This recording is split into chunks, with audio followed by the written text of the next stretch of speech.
very good morning to all of you. My name is Dr. Santosh Gopal Krishnan, faculty at SIBM Pune, and I will be the master of ceremony for today's event.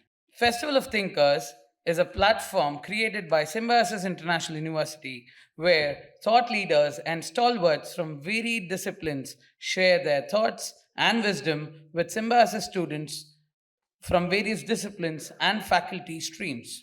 In the recent past, we've had several esteemed guests who have graced the Festival of Thinker lecture series, such as Dr. S. Jaishankar, External Affairs Minister, Government of India, Shri Narayan Murthy, Founder and Chairman Emeritus, Infosys, Dr. Pankaj Khimji, Director, Khimji Group of Companies, Sultanate of Oman. Today, we are fortunate and happy to have with us Shri Anand Sharma ji, member Congress Working Committee, member Manifesto Committee, and a former Union Minister of the Government of India. Thank you for sharing your time with us, sir. Thank you. So very good morning. It's still morning. So a very good morning to the August guests as well as the students and faculty members, directors who are here. Mr. Anand Sharma, the former Minister for Commerce and a close friend of the Symbiosis family. So thank you very much for accepting our invitation for the Festival of Thinkers. This is a lecture series where we invite people who can provoke thoughts and address our students on varied subjects. And we have a mix of students here, right from the MBA students of SIBM to media, to banking and finance, digital and telecom management, and several others. And we have students from all states of India, as well as a few international students as well. We all know Mr. Anand Sharma, and I don't think I need to introduce him at all to you. But first of all, to the students, let me apologize for the delay in starting the function, thanks to the Pune traffic. To some extent, sir, I'm happy that you got caught up in the Pune traffic, and we hope that you do something about it, because we've done a lot from our side. It's just it's a nightmare traveling from Pune to this place. Fortunately, this is a residential campus, so students don't have to travel every day. But many faculty members and directors, it's an ordeal to travel to this campus. And I hope that you take cognizance of this, having experienced yourself, and do something about it. Nevertheless, we are so happy that you're here today after a very, very long time. Whenever I've met you in Delhi, I've always requested you to address students. And when he addresses you all students, you will know, the bandwidth at which he can speak. One of the most eloquent speakers. We've all seen him on television in the parliament, but even on stage with students, the kind of thoughts that he has, the kind of experience as, he's led several ministries and now, of course, several committees being in the parliament. He will share his experience, and I hope that, sir, you give some time for an interaction through a question and answer session as well. But apart from him being such an eloquent speaker and a leader, I think what touched me most was, and a little anecdote that I would like to quote. It was exactly in January, one of the years, maybe about 6-7 years back, when I just went to meet him, in his office. And the first question he asked me was, "Ki thand nahi lag rahi hai Vidya? Delhi ki thand nahi lag rahi hai?" So I said, Not really. Because sometimes I believe that, Delhi people make a little more fuss about the cold in Delhi when it's not as much. And they love to wear matching sweaters and shawls. But in Pune, we don't do that. So I just walked in, without a sweater or a shawl. And, the moment he saw me and asked me this question, what he did was he told his private secretary to bring in a packet. And what he gifted me still remains not with me, but with my father, because I presented to him a lovely shawl, a pashmina shawl that I really cherish, sir. But it's not about the pashmina shawl, it's about your thought of taking care of someone who comes all the way to meet you. And I'm sure you do this not just with me, but so many other visitors that may have come to your office in a similar way. So I won't take much time because we have already delayed the function. I'll stop here. And once again, I welcome you to Symbiosis, and I hope that you come here and address our students more often. Thank you. And I must welcome Mr. Mohan Joshi and my dear friend Abhay Chajed, who are with Mohan Joshi and Abhay Anu, newcomers to Symbiosis. Mohan Joshi's son has done MBA with us at the Symbiosis Institute of International Business, and Abhay is family. So thank you so much for being here. Thank you, sir. Thank you very much for those words, ma'am. May I now request our founder and president, Symbiosis, and Chancellor, Symbiosis International University, Professor Dr. S.B. Muzumdar, sir, to kindly address us with his words of wisdom. What a scene! This auditorium is house full now. Thank you, my dear students, and namaste to all of you. Would you like to say namaste to our chief guest? Say namaste. Louder. Still louder. Good.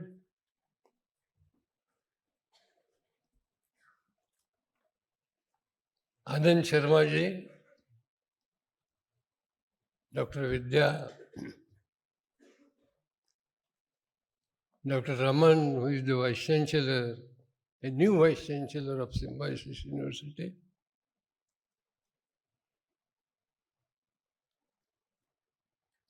Abhay Chajed, sir, it would interest you to know that Abhay Chajed was my student at Ferguson College. He was my student at Ferguson College. Mr. Mohan Joshi. Once Mohan Joshi was telling me his life, work, and contribution. What a fantastic person he is. He has risen from rags to riches. Most welcome to this wonderful get-together. And Mrs. Muzumdar is also here. Sir, I will not take much of your time. And students and faculty are eager to listen to you more than to me. I would like to say one thing to you. Lokmanya Tilak was a nationalist and who founded Ferguson College, where I taught for 22 years, and who was known as the father of unrest in India, was once asked, "What will you do after you come out of politics?" He said, "I'll be professor of mathematics in Ferguson College." Mr. Galbraith, Mr. Kissinger, who was Foreign Secretary of America, after the elections, they went to the universities and started teaching.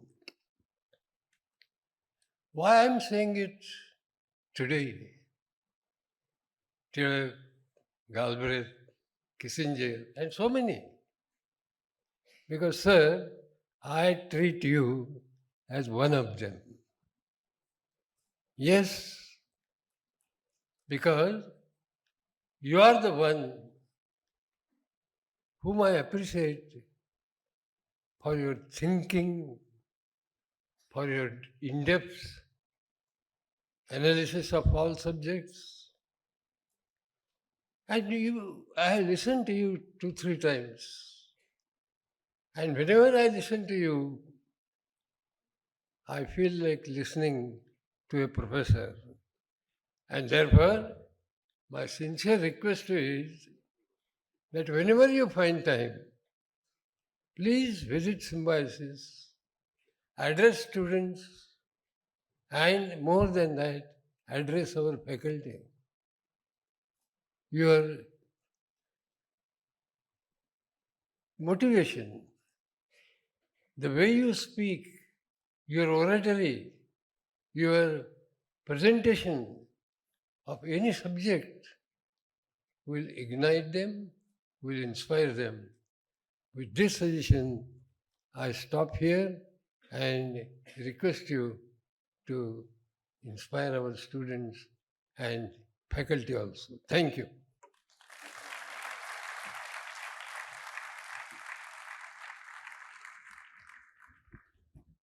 Thank you for your words of advice and inspiration, sir. Shri Anand Sharma is an Indian politician and a former Union Cabinet Minister in charge of the Commerce, Industry and Textiles Ministry. From June 2014 to June 2022, he served as the deputy leader of the opposition in the Rajya Sabha, the upper house of the Indian Parliament. During his college days, Anand Sharma was a prominent leader of the student and youth movement in India, being one of the founding members of the NSUI, a students' wing of the Indian National Congress Party. He is a former president of the Indian Youth Congress as well. According to Anand Sharma, India needs a huge investment in its manufacturing sector, for which the cost of credit must definitely be brought down. During his tenure as the Commerce and Industry Minister of India, he initiated several policies to develop India's manufacturing strategies by alluring many foreign investments. In 2011, he played an important role in drafting India's first National Manufacturing Policy, NMP. The main objective of this policy was to improve the percentage of manufacturing from 16% to 25% of GDP, along with the creation of 100 million skilled jobs in 10 years. For the implementation of this policy, the government established Greenfield Integrated National Manufacturing Cities and 16 NIMZ National Investment and Manufacturing Zones. As the Minister of Commerce and Industry in the Government of India, he was also responsible for opening up of foreign direct investment in the defense and civil aviation sectors. Under his guidance, the Government of India allowed 100% FDI in single brand retail by allowing foreign investors to open multi brand retail stores in India. The implementation of the eBiz project was also conceptualized under his leadership for the improvement of business and investment conditions in India.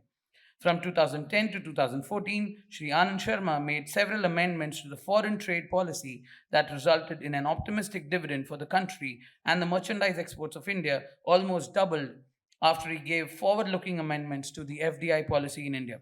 Sir, we are blessed and honored to have you with us today. May I request our Chancellor, sir, to kindly felicitate our Minister and the Chief Guest for today's function, Shri Anand Sharma ji.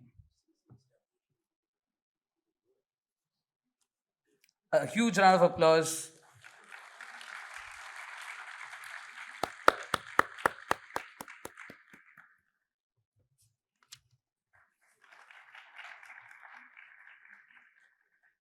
A memento of the multiple countries representing the students who study at Symbiosis. A bouquet as a token of our love. Ladies and gentlemen, boys and girls, may I request you to please put your hands together in welcoming our speaker for today's Festival of Thinkers lecture series, Shri Anand Sharma, member, Congress Working Committee, member of the Manifesto Committee, and a former Union Minister, Government of India. Professor Majumdar, the founder and president of Symbiosis, a living legend. And it's always a privilege to meet him. Before I came, I was inquiring from his illustrious daughter, Dr. Vidya Ravdekar, about his health. And now I see that you're doing very well. I was happy to see that. And your wisdom, your experience has given so much, not only to Pune, to Symbiosis, but to the spread of education in India, making Symbiosis one of the shining examples of what we can achieve. Dr. Vidya Ravdekar, she needs no introduction, you Pro-Chancellor.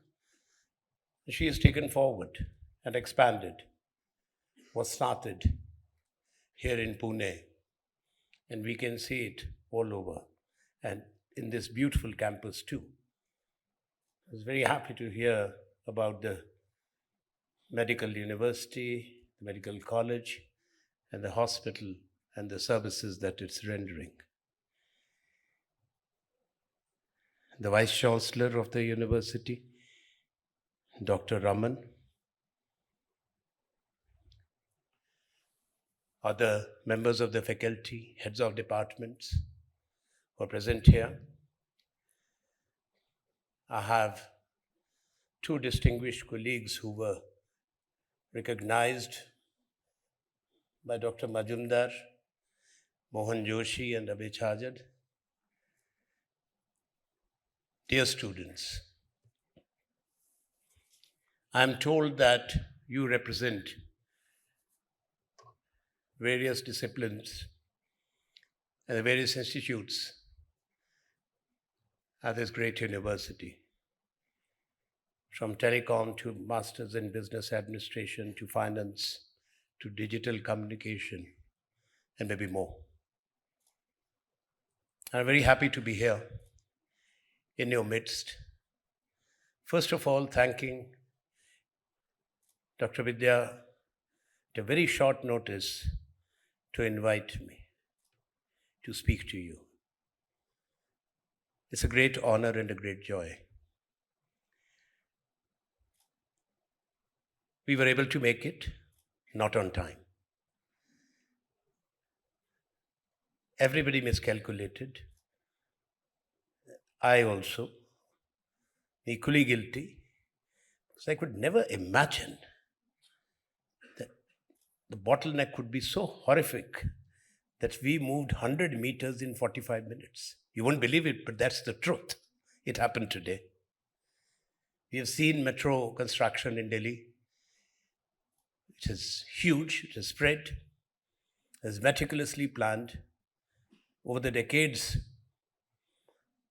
such a disruption perhaps was not known, but now, what Mohan was telling me, that it is moving at a pace which needs a big push. Well, having said that, I'll say that you all, students who are present here, represent not only different parts of a great country, different regions, but you also come here with a lot of hope and aspiration. We also have students from other countries.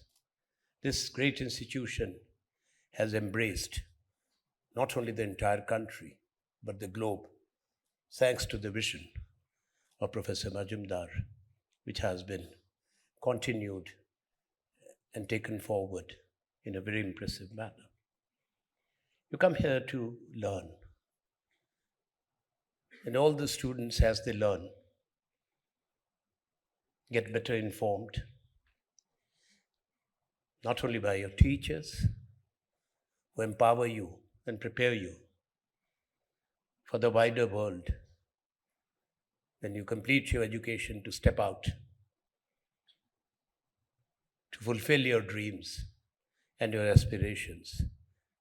All of you will go in diverse fields, and that's what would be your own ambition, the expectations also of your parents, your teachers, your families.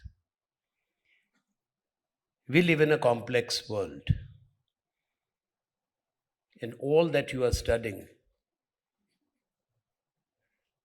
connects those dots which build societies and nations, and also enable us to engage with the much wider world. The world of the third decade of the 21st century is different from the world that we had seen when I was a college student or a university student. It has not only transformed but metamorphed. It's different. There's a continuity. But it's hard to believe that this all has happened in our lifetimes when there was no television. That's how we grew up. Television came the only one channel in the 80s. Today, you have more than 1,000 channels. Maybe my number is wrong. When I was among the various portfolios that I held, I also held briefly the information and broadcasting portfolio as an additional when I was a minister in foreign affairs. That time there were more than 700 channels. I was astonished that we only had one, the Doordarshan, and nothing, no second one. So this is the difference. The spread of information, the exposure that you have, the new wave of technologies. You are connected with that. Most of you are tech savvy. Most of my generation were not. I am not. Yes, we all have to know a little bit to use them, how to work and to be functional. But as I mentioned, it's not only a complex world, it's also ever-changing. Nothing remains frozen for nations, societies, for people. That's the journey not only of human beings, but also of societies. What was there a few years ago is not there today. At the dawn of this century, the world was talking and prioritizing different things. Those agendas have been left unfulfilled. I'm referring to the baggage of history that the countries of South, the countries in Asia, Africa, and Latin America carried. Because of centuries of oppression and subjugation, of poverty, of illiteracy, denial, and humiliation. So they were the Millennium Developmental Goals, which were converted into the SDGs. Nothing much, from MDG to SDG. I remember Professor Majumdar with their YouTube may. There was a summit in Scotland where certain pledges were made, the Heligandum Summit. But that what will be achieved in the first 10 decades of this century, the second decade of this century. We look back, has it happened? The answer is a loud no. Because those who made those commitments and pledges did not share even 1% of their wealth or GDP with these countries which were robbed and plundered to build empires. That is the truth. So these are the challenges, tragically, that we still have. You are fortunate and truly blessed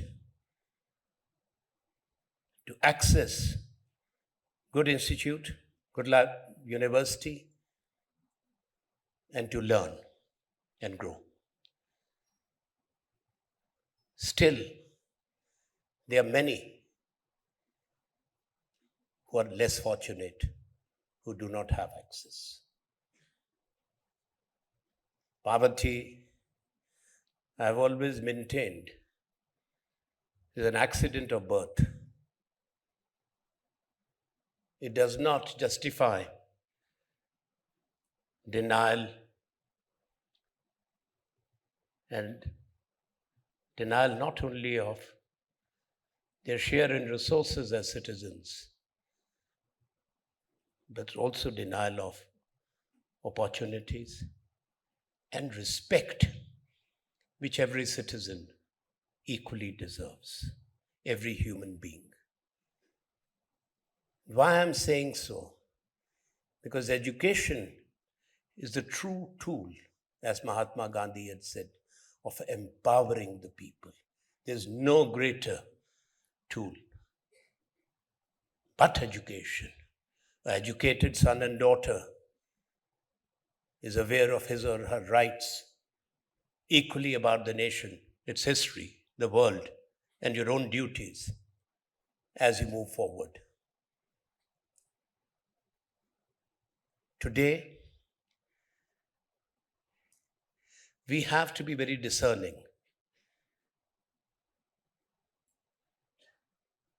to connect with what's happening around us. We live in a world which definitely is interconnected,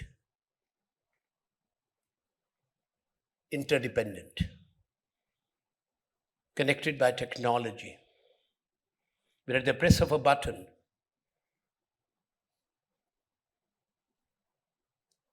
Anything that is there as a wealth of institutions can be shared with others, from knowledge, information, and also the transfer of resources and money. Doesn't take long. But this interconnected world also invites other challenges. When anything happens in one part of the world, it affects everyone. Nobody's insulated. We have seen when the great financial crisis happened in 2008, how everybody was rattled. The economies big and small. The countries like India and China, which made quick turnaround and speedy recoveries. America and Europe, the industrialized rich countries, couldn't make that quick recovery during that period. A few years ago, we saw the pandemic. We had read about the Spanish flu of 1918, the plagues before that, or the famines after that. I never thought that in my lifetime I'll see a pandemic. It was something which caught us totally unprepared, not India, the world. We have come out of it. But after having paid a huge price, it was the biggest disruptor. The word disruption is used for many things. Today, the word disruption is being used in technological sense more for the new technologies, the new wave of technologies that has descended upon us. I'm talking of 3D manufacturing, the artificial intelligence, and what it is going to do to us, to all of you, and to the future generations. But it's important that we have periodic recall of the journeys of the countries and the world, a calm reflection over what the reality is, so that we are not carried away. What is momentary, what is transient. The fact is that we are a great country, rich in its diversity, multilingual, multi-religious, multi-ethnic, which is the great strength of India, being the original melting pot in human history of civilizations and cultures, where all the great religion, people, adherents of all faiths, have lived for hundreds and thousands of years, where everybody who came was given shelter. Anybody who was persecuted or denied their rights, those people were accepted. The land of Buddha, Vivekananda, and Mahatma Gandhi. I would always recommend that perhaps it's important for all the students. I know that I'm not talking economics for the moment, to read what these three said. And particularly, recently we had the birth anniversary of Swami Vivekananda on the 12th. The great minds of this country. So what we see today, have we imbibed those messages? with the spread of knowledge and education? Or something more is required to be done in addition to the regular education to create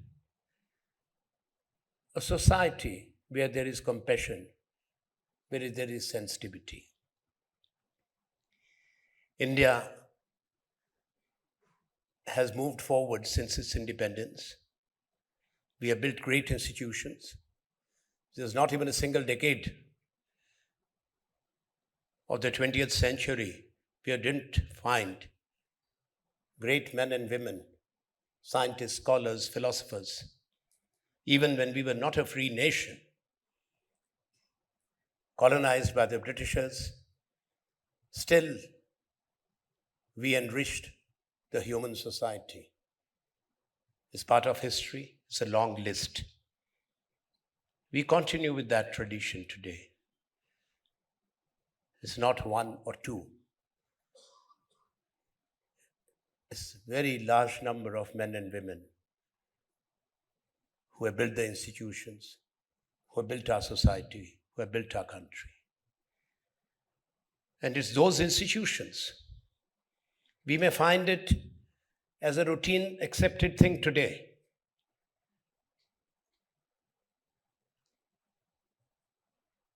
But Professor Majumdar, you'll agree with me. In 1948, 49, 1950, people would have questioned the very wisdom of Jawaharlal Nehru to dream of setting up the Indian Institutes of Technology and the Indian Institutes of Management, to set up the Institute of Nuclear Science, of Space Science, a country which was poor, literacy was very low, resources were scarce, but this country did so, and that empowered all of you and your parents. A country which had missed the first two definitely, but three industrial revolutions, the third one we leapfrogged. And this country was ready to bridge the digital divide. To my mind, that was one of the greatest achievements which India made before the turn of the century, where India was noticed. We opened up our economy. Indians stepped out to engage with the world, our businesses, our institutions, and we have proven that we were second to none. We were ready and prepared.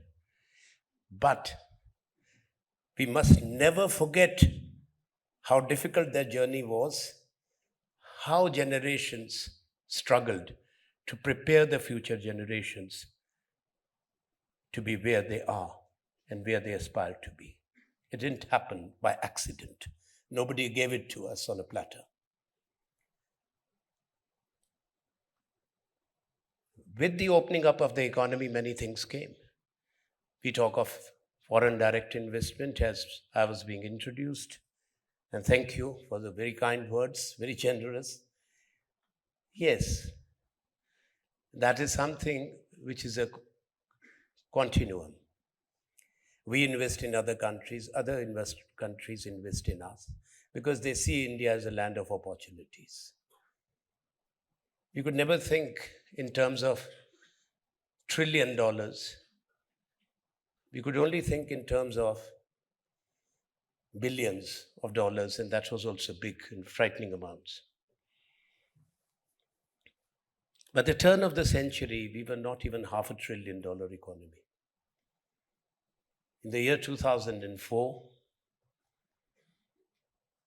and this is what I want to mention to you. India's economy was less than, GDP was less than $500 billion.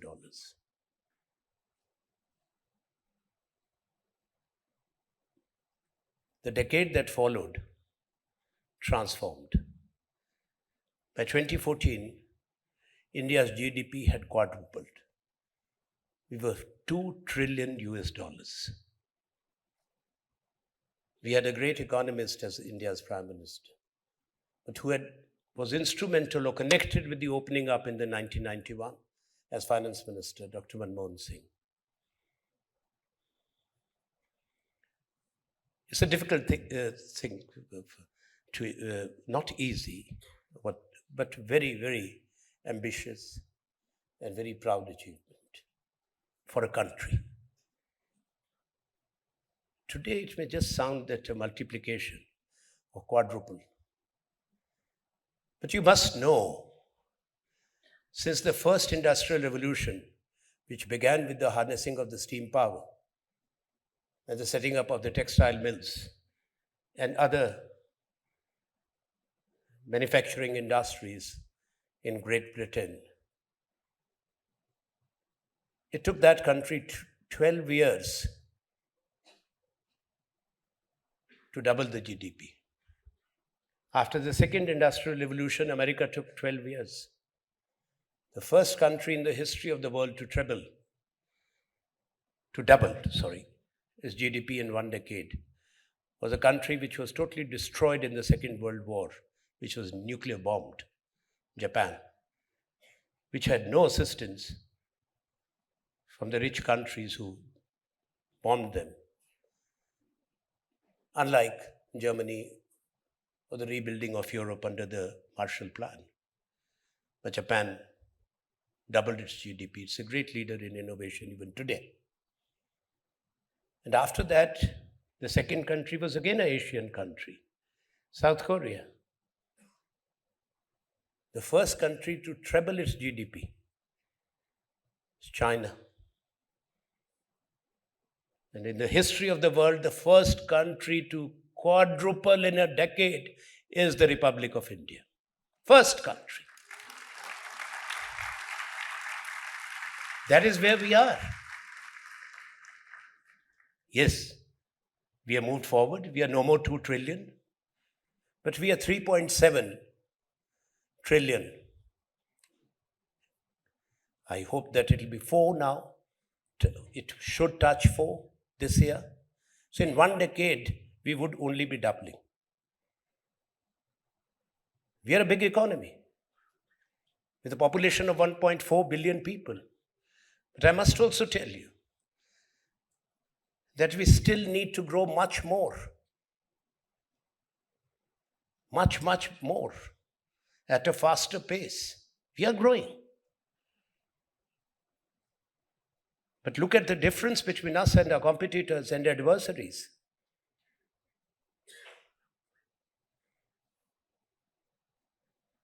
I'm not talking of America, which is $27 trillion record. China is more than $18 trillion, closing in on $19 trillion. So we'll be 4. So we're talking of 5.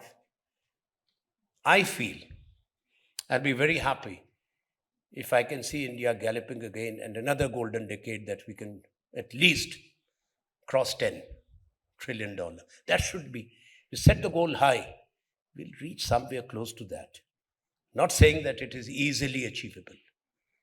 No 2 times are the same. There are huge disruptions in the world. I'll briefly refer to them because I won't be long. But today's India has multiple challenges too. Let's not forget that there is a big part of India where there is more poverty. And those states are the heartland states of India, where there is double-digit poverty. State like UP, state like Bihar. When you see the television and the advertisements, it thinks that everything is hunky-dory. The pastures are green. Many of you are studying media or digital communications. It's brilliant, does magic. Makes us forget actually that is not all what we see or what we hear. It's different. Other challenge that we have is huge disparity which is on the rise between the rich and the poor. Can you imagine that 1% of people have almost 30% of the share of national wealth, 2%, 50% of the national wealth? The bottom half of India, the bottom 50% does not have even 2 digit. This is the reality. And the same reality is globally. So we are seeing a period then again of the rise globally of elements, forces, and ideologies which are creating conflicts and divisions. I'm talking in a global context. Because this disparity is not confined to India. But I see it as a challenge because we are a major country.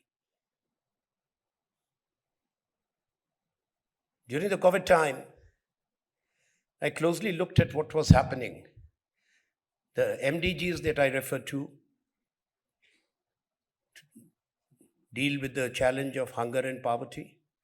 We have dealt with it very better than many countries. In the last couple of decades, we brought out hundreds of millions of Indians out of the poverty net. But I'm referring to the subsistence level or the income or the wages as per the United Nations, which is $2 a day. When it was fixed, who fixed it? And what is $2 a day today? More than 750 million people of the world live on that, below that, of which 73% live in sub-Saharan Africa and in South Asia. And of this number, 35% lives in India, which is food surplus, food exporting country. This is the truth. I was shocked. This is a huge challenge that we have. Connected to that is the employment. Many of you with good education and the way this great institution works in university will get campus placements, opportunities, incentives. But at the same time, the numbers are very disturbing. We have close to 9% youth unemployment rate. That's the official number. But we say, okay, 9%, so 91% are okay. No. If you look at the labor participation rate, is 45%. These are the latest numbers which I read. This means 55 out of 100 don't have any livelihood between the age of 15 and 49 or 50. Worrisome. In rural India, you have 53% somewhere there, the employment number, who have at least some subsistence jobs or work. In urban India, it's 47%. 53% of people in our cities and towns are unemployed. This is a very, very frightening number. So we are growing, but we are not generating jobs. Why I'm mentioning this? It's not that we encourage capital formation. That means investments. Factories have to produce, then only you can send it to the domestic market.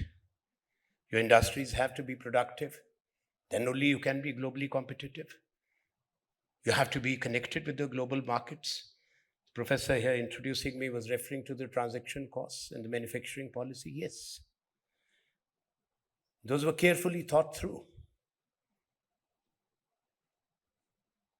But the capacity utilization has to be there.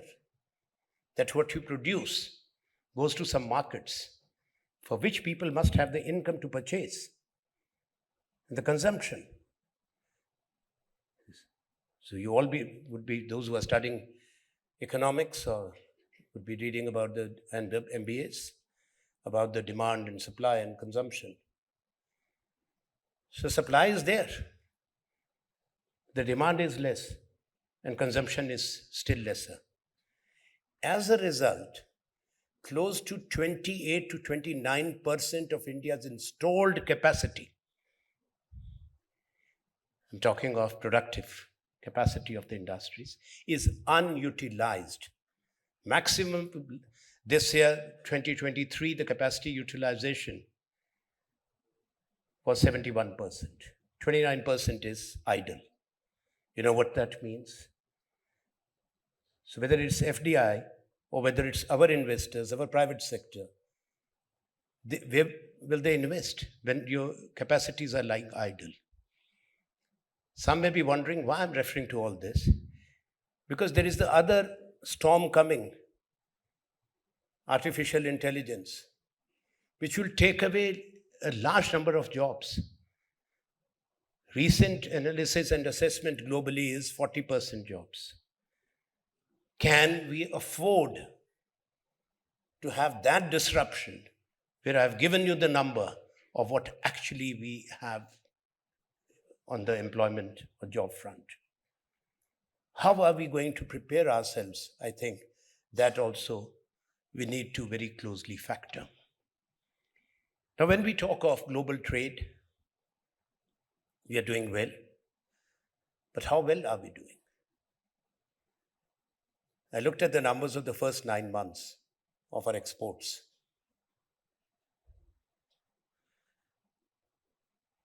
They are little over 300 billion, maybe 320, which is a good number. I remember in 2014, when I debuted office, it was $323 billion of exports. But we crossed 400 billion last year. We will cross 400 billion this year. We may touch 450. This is not adequate because our share in the global trade for a large economy of India's scale and size is very less. That's a challenge. And there's a gap. This year it has been managed a shade better because we have not been that badly hit with the Russia-Ukraine war when it comes to the petroleum products.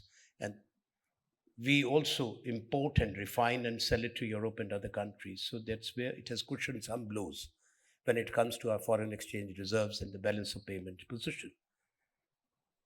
But the state also has its limits when it comes to investing. Private sector, I have drawn the line. They will continue to invest, but in areas where there is demand. And for the government to do so, we have to have very strong and healthy the fiscal health. Our national debt has climbed to over 88% of the GDP. In 2014, India's national debt was 58 lakh crores. Today, our national debt is 172 lakh crores, increase of 174%. I'm talking of dated numbers. I don't want to update. It may have crossed 90. So these are the real challenges which your generation has to cope with. I'm not a pessimist. I'm an eternal optimist because I have faith in our people, in our institutions. Nor I'm trying to scare. But if we are not fully aware of what challenges us, we cannot provide that commitment and the leadership which you all are being prepared for. You're at the threshold of your careers. You have to see what is happening. Apply your own mind more. Go beyond what you are told. Go beyond what you find on Google. Go beyond what you see on the television. And some of these new technologies are highly addictive.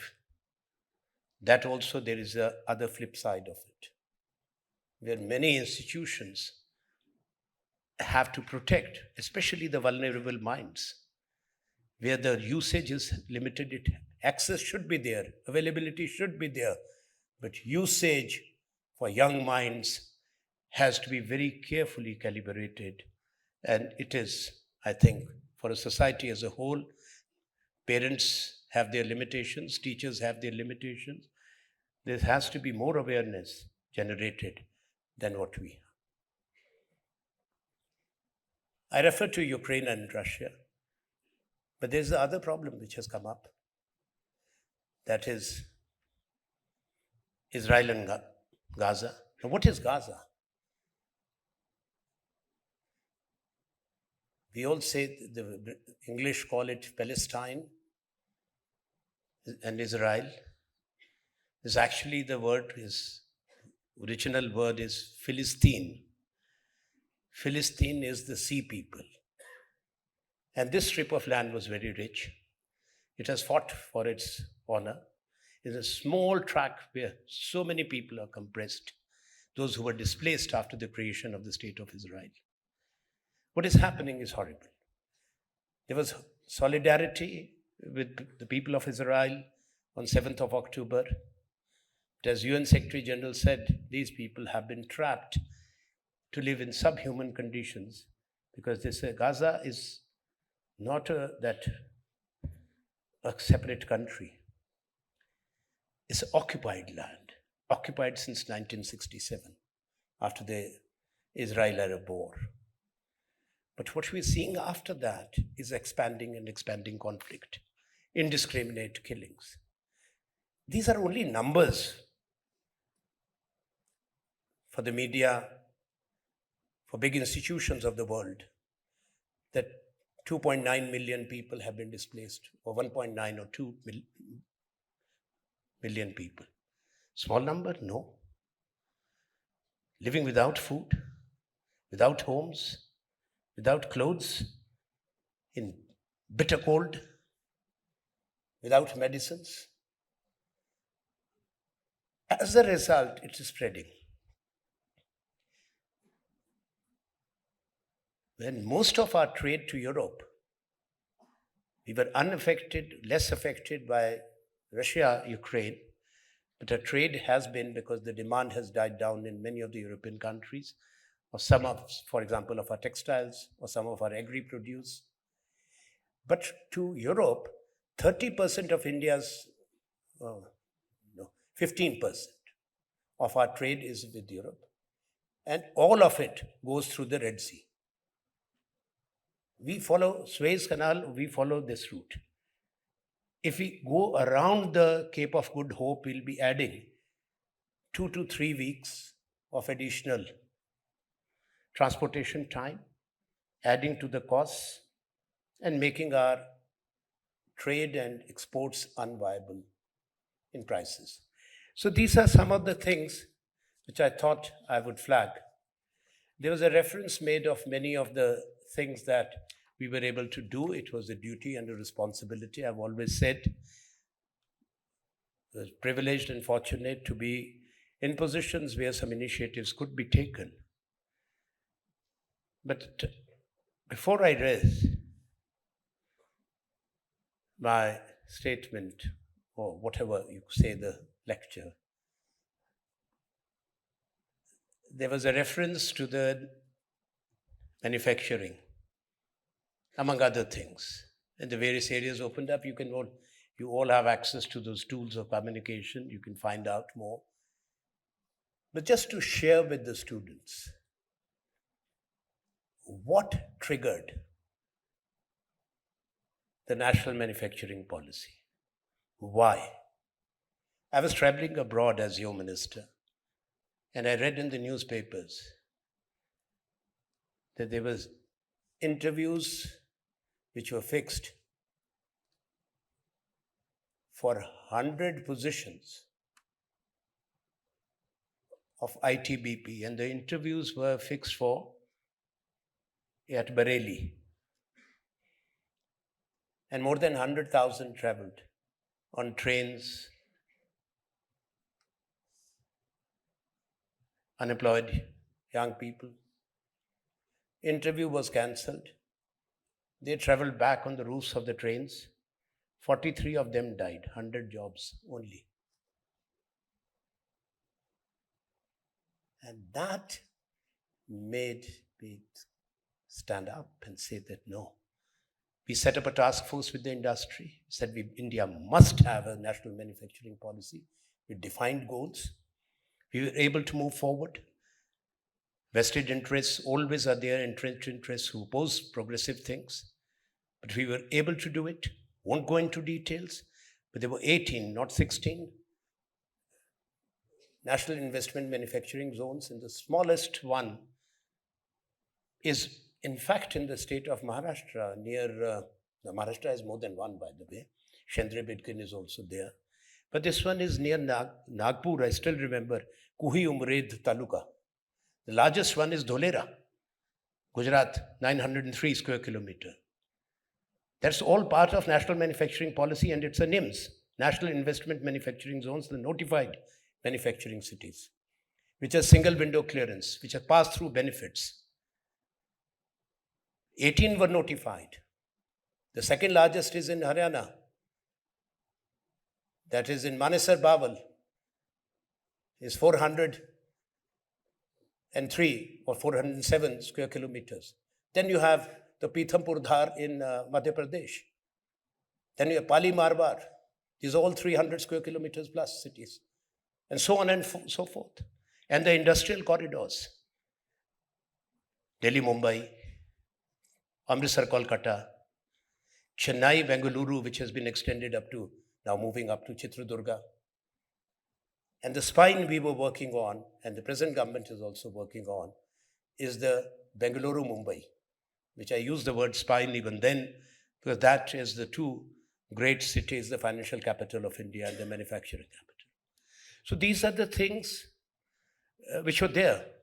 Each policy initiative has a lot of thought, a lot of people work on it, a lot of institutions are connected.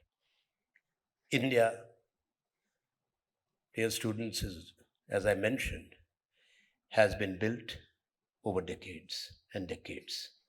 And there were very many wise men and women who have made this happen.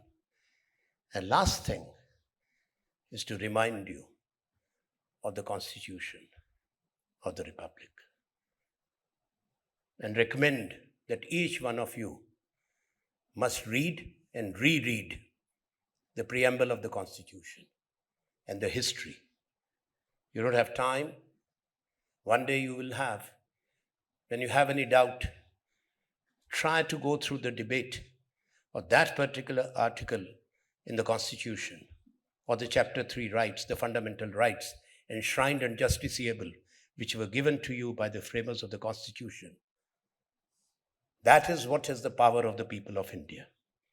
And that you must remain connected with. Thank you, and I wish you all the very best, each one of you. A huge round of applause for our minister, for our former minister, Shri Anand Sharma ji. Thank you, sir. You've been one of the members of the Indian politics who've actually walked the talk. And, sir, in the 9th WTO ministerial meeting at Bali, you actually enforced food safety for public stockholding and food safety for developing countries such as India. And as a result of that, sir, we've had the first ever WTO facilitation, trade facilitation. So thank you for all your contributions. The first ever agreement. Since the establishment of the WTO in 1996, WTO never had any agreements. The first ever agreements which were made and achieved, including the LDC agreement and the TFA that you refer to, India is credited with that success. Never before, unfortunately not after. The agreements, only agreements made by the WTO, it is India which led the charge. Thank you. Good afternoon, sir. This is Karthik from SIBM Pune. Sir, so my question is that with an increase in the corporate social responsibility initiatives, how can businesses contribute, to the development of the corporate and the social well-being of the country? So my question is, in February, so government of India is going to publish the investment. So say with every year the inflation rate it's increasing from 5.69. It's currently right now from Forbes report. So and in 2020, the national education policy told or suggested that at least 6%, 6% of our GDP should go into education.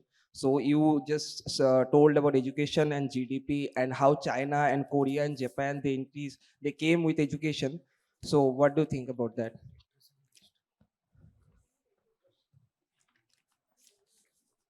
So I'm asking Can that. you hold your mic a little bit away, please? Yes. Yeah, right now it's okay. Yeah. Yes. So the NEP suggested 6% of our GDP should go into education, but right now it's 2.7 or between 2.9. So what do you think about that? Like where we are right now? My question was regarding what you spoke about regarding artificial intelligence and the blockchain technology. With these technologies emerging in the current industry, how does it affect the industry as a whole, as well as the textile and the commerce industry specifically, and how can we integrate these technologies into the current processes that are going on? As you said that we use Suez Canal and the Red Sea for most of our trade in the Europe, but with the current tensions rising in the Red Sea and the ships being attacked in the Red Sea, we might not have an option to go from around the Cape Town of India. So how that might affect the trade we have and the balance of payments? Yeah, the BOP has gone up with the trade of the refined crude oil and all. But in the future, the Red Sea and the tensions going on there, how it might affect the Indian foreign trade and how we might cope with it. According to what I had, I was really impressed with this rapid growth of GDP of an Indian. So my question is with regard to is there any specific guidelines or protocols that like every minister or every head of state, when he comes, he follows that protocols or specific guidelines for him to achieve that maybe particular or target GDP within a decade or a century? Because I've learned that there are so many rapid increase within this, and there was no any regression according to what I had. So I want to know if there is any specific guidelines or protocol which I wish to hear and then apply back in my country. Thank you. The first was Karthik, who talked of CSR. Well, it has taken a long time for corporates to be repeatedly reminded that they have a social responsibility. And all what is being allocated perhaps is not being judiciously spent in creating institutions, which you rightly said. How can it help in building, if I heard you correctly, social sector institutions? Karthik? Where is Karthik? Karthik, yes. Social sector institution. Well, that is for them then to set up the various institutes, to invest in them, to build new campuses, and to give access to those. And it's across the country, corporate sector is there, particularly in tier 2 and tier 3 towns or cities. For those students are sons and daughters who cannot move to the mega cities. That is what the corporate should be doing. And as part of the CSR, they also be looking at health. It's equally important. That is one area which will need a special push. I'm combining it with the last question, or the last question, which was put here, that about the GDP allocation. Aniban had asked that for education. Yes, it's very low. It's low for education. It's low for, in percentage terms, for health. It's also very low for agriculture. which sustains almost half of India's population. And agri production is falling. The previous decade was 3.5% growth, now it is 2%. So these are the three, beginning with education, that the GDP, the draft policy on education, as Vidya reminded me, has a target of 6%. Well, if we can even take it to 4% immediately in the next couple of years, we'll be investing much of our, and justified investing of our national resources in the future of India. Because in education, we are through that empowering and preparing our sons and daughters, who actually are the stakeholders in future, not of my generation, not even generation younger to me, but you people. So that's what we should be looking at. So 2 questions gone. Shreya's question, I'm not that well qualified what can be done. I know of a national task force that has been set up. This is a global task force also to deal with the artificial intelligence, the AI. We are hearing a lot of sound that we are doing this on digital side, we are doing this on the blockchains or on AI. You know, many of you, or some of you, may be aware of a letter that almost 900 plus top technologists of the world had written an appeal last February 2023. It said all the big names saying that we must stop. We must stop developing any further technologies because it will destroy civilization. Access that letter. There are reasons for that. I'm not familiar, but when what was that chat thing came and chat GPT, and what technology, when it reached the scale of 4, that beyond this, stop it, no further experiments, no further development. So try to educate people like me also as to what they meant, because that letter was very powerful. To my mind, it appealed that they're making a lot of sense there. So it has to be very judicious use. It's very easy to say that a robot will perform your surgery. You may die of that surgery also. And what will happen to the doctors who actually are the surgeons who have to do it? There are so many other areas for the industrial manufacturing. There's so many hands which get jobs. You can't have, there are societies which are less populated. There are societies which are more populated, which cannot suddenly embrace the other, but we cannot be left behind. That's why there has to be a judicious mix and balance. As a policymaker, having been a policymaker, that's what comes to my mind, that we have to find the right balance. And the niche areas where perhaps we can use it, at the same time, not indiscriminate, not widespread, which actually leads to that frightening disruption and loss of jobs as the world is talking of. It was only day before yesterday, you can check, that the number 40% was given. So that's what is there. Regarding the Red Sea, it is worrisome.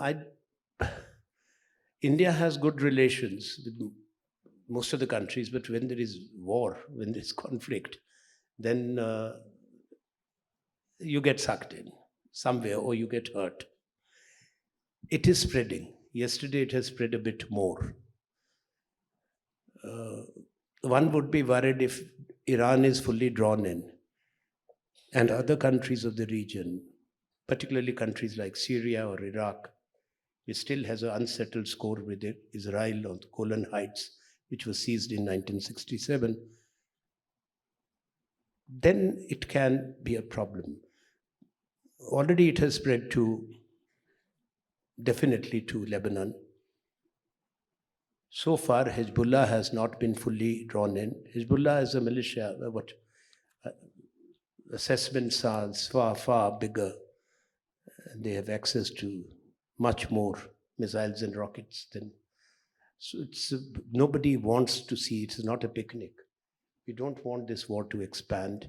Somehow these issues to get settled. Houthis are what? They're the people of Yemen. Actually, they control the ports.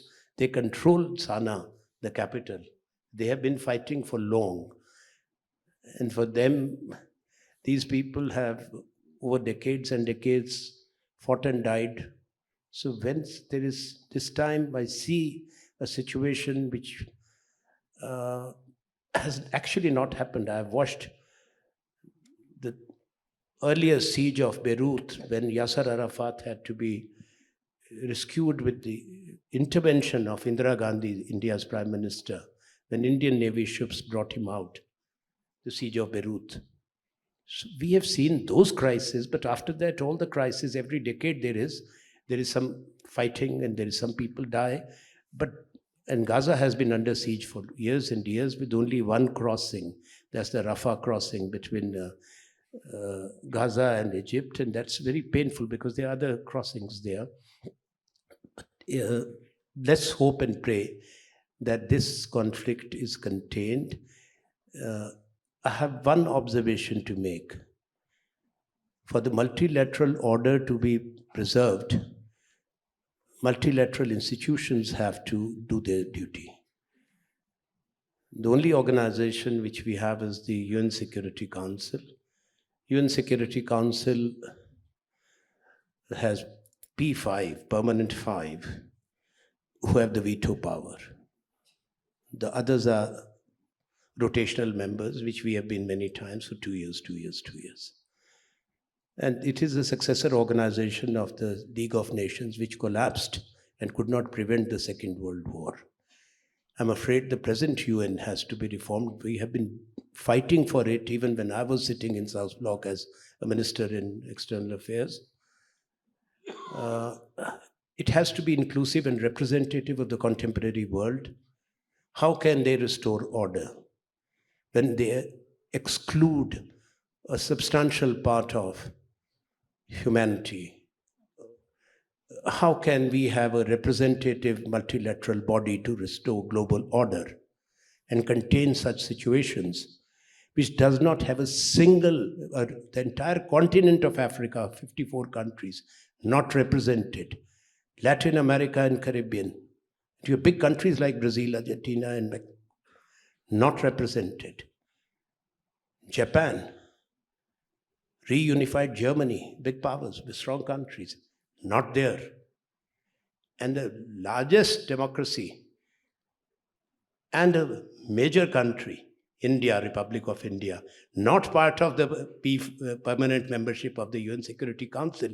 Now, excluding all of us, they are deciding about all of us. That will not work, I'm afraid. And the world must listen to these voices also. Yusuf had asked about any protocol or instructions or protocols for the heads of governments or states on GDP. I'm afraid there are no such protocols. They can talk about it like we also talk that we will be so many trillion, but we should aspire. There can be aspirational targets can be set, but there are no protocols because these are dependent or conditional upon dynamic situations which can be favorable. Like you are flying very well and you reach your destination on an aircraft if you have favorable tailwinds, and if you have adverse headwinds, it takes longer. Thank you. May I now request our Vice Chancellor, Dr. R. Raman sir, to kindly present the vote of thanks for today's Festival of Thinker lecture series. Good afternoon. Thank you.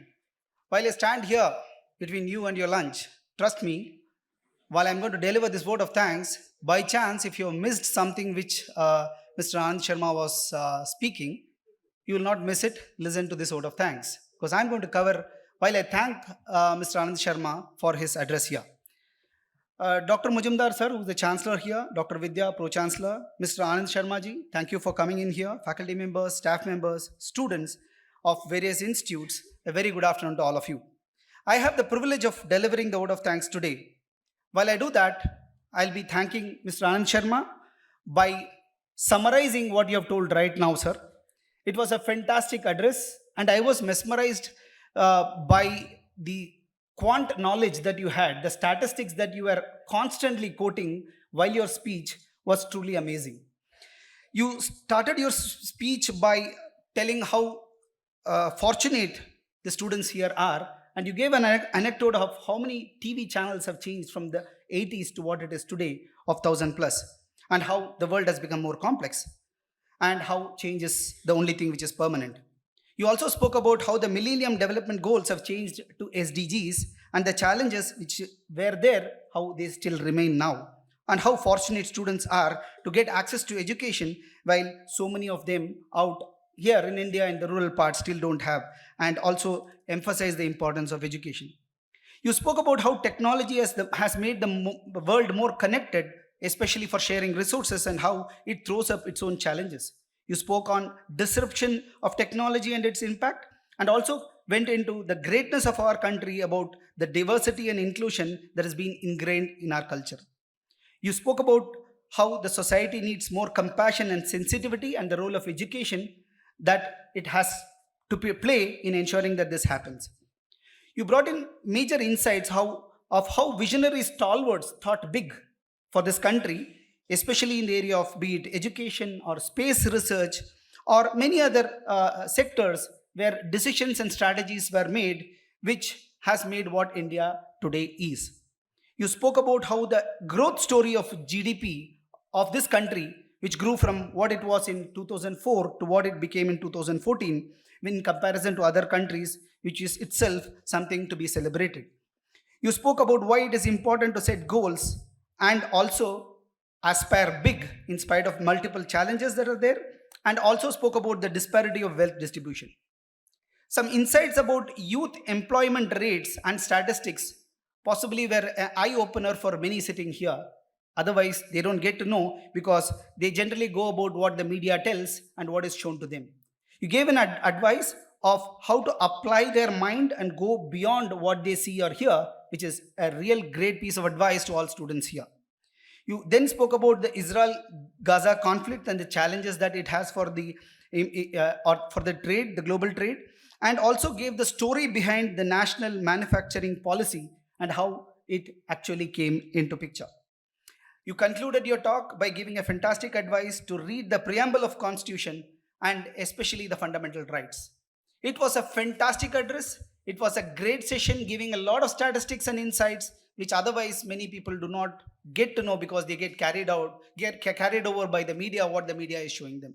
Thank you so much for this address, and thank you so much for your visit to Symbiosis International University. Thank you, sir.